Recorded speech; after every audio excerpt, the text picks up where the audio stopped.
Okay, magandang araw. Meron tayong bago. Ayan. Bagong helmet.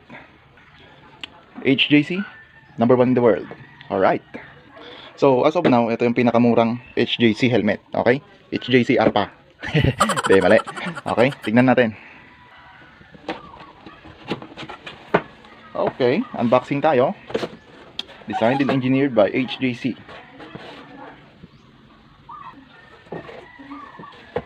Ayan. So, ilalabas na natin. Orange. Okay. Okay, what's inside the box? Ito lang naman.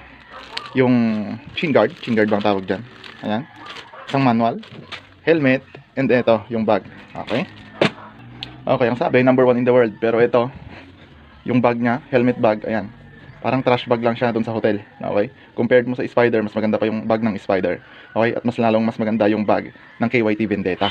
Okay. So, ayan. Natanggalan natin yung bag. Ayan yung ating helmet. Ayan yung side view niya.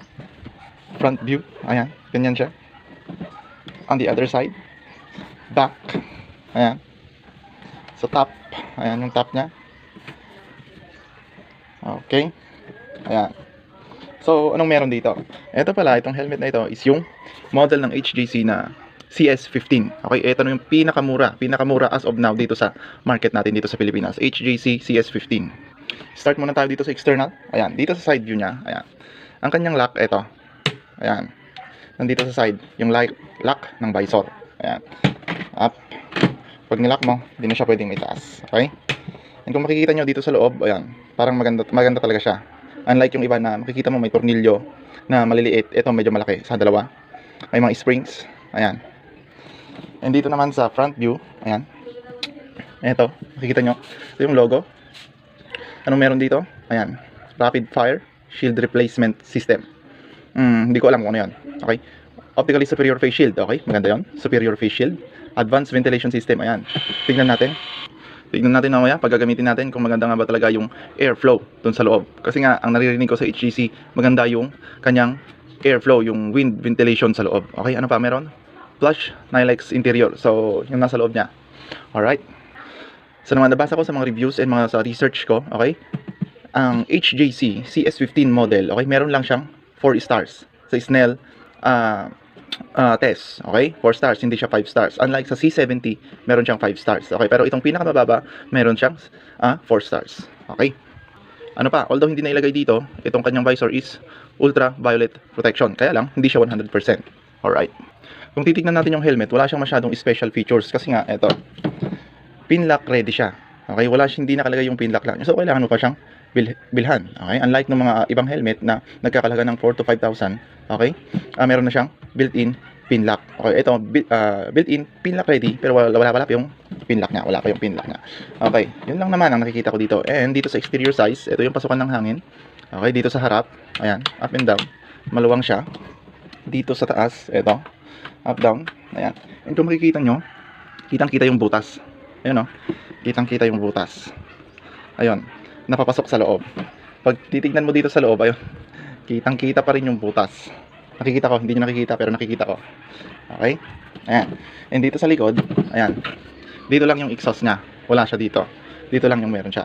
Kaya anong meron dito sa likod? Ayan, CS15 ECE R22-05. Alright, ICC, meron siyang ICC. Okay? So, ayun. Ang isa pang special dito, okay? Sabi ko walang masyadong special dito pero meron advanced composite shell. Okay, yun lang meron dito. Yung maganda sa kanila, advanced composite shell. Kasi nga, ang HJC ginagamit yan sa MotoGP.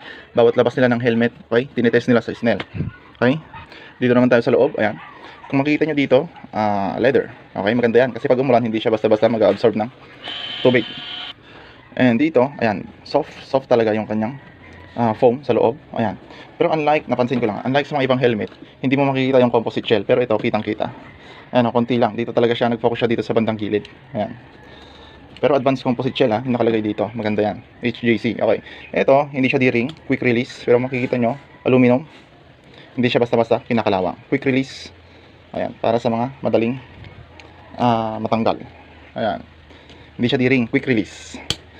Pero hindi siya basta-basta kinakalawang. Ayan. Ngayon ang problema ko ito. Meron siyang strap dito, lalagyan ng strap. Pero kung titignan natin yung kanyang chin guard bang tawag dito? Ito, nasa gilid naman. So, pag ilalagay natin, ayan, papasok siya dito. Ayan. Hindi ko alam kung anong function ng nandito sa loob. Okay? Kung may mga nakakanood na expert sa HGC, okay, paki-comment naman kung anong function nito. Kasi nga ito, magkaiba. Nandito sa gilid, oh. Ayan. Nandito sa gilid. Wala dito sa gitna. So, paano siya kakabit dito? Okay, paki-explain. Hindi ko alam. Okay, subukan nating isuot. Ninja muna tayo. Ninja.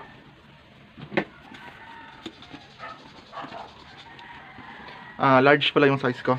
KYT HJC large.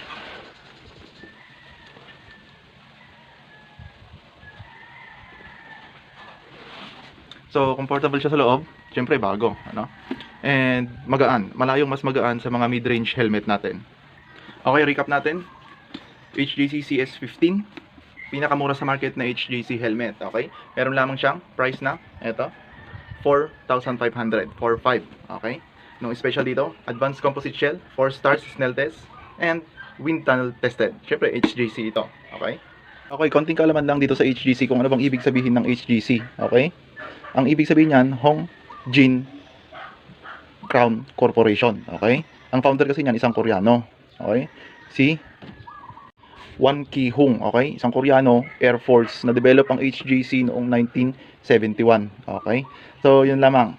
Hong Jin Crown Corporation. Alright?